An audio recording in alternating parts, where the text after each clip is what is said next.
என்னப்பா உடம்புக்கு? வயிற்று நோவுங்க. சரிதான், அளவுக்கு மீறி சாப்பிட்டா போல இருக்கு. சாப்பாட்டை கண்டு 3 நாள் ஆச்சுதுங்க. இன்னும் என்னதான் சாப்பிடுறேன்? புளியாங்கொட்டை, புண்ணாக்கு, கடலை சாப்பிட்டு. சரிதான். அப்பா, உனக்கு வேண்டியதோ சாப்பாடு.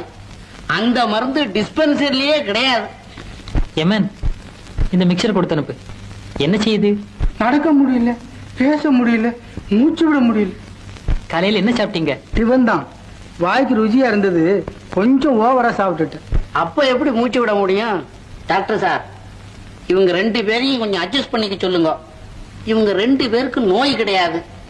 இவருக்கோ பசி, அவருக்கோ அஜீரணம். மருந்து வேண்டாம், உண்ணாவிரதம் இருங்க, சரியா போயிடும். டாக்டர் சார், பாத்தீங்களா சார் உலகம் எப்படி இருக்குது?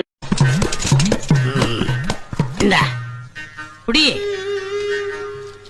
இப்படியே நேர போனீங்கன்னா மாதவ பெருமாள் கோயில் வரும். அங்க புளியோதரை கொடுப்பாங்க, சுட சுட பட்டை மிளகா, கடலைப்பருப்பு, வேர்க்கல்ல இதெல்லாம் போட்டு ரொம்ப நல்லா இருக்கும். இந்த 2 எண்ணத்துலயும் வாங்கிக்க. ஒண்ணு நீ சாப்பிட்டுக்க, இன்னொன்னு எனக்கு. சரிங்க.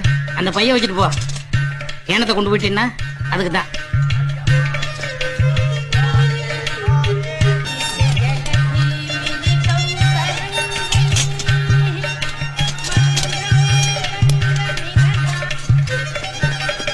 வந்துட்டான். உட்காரு. சாப்பிடு. அப்பனே முருகா ஞானபலிதான்.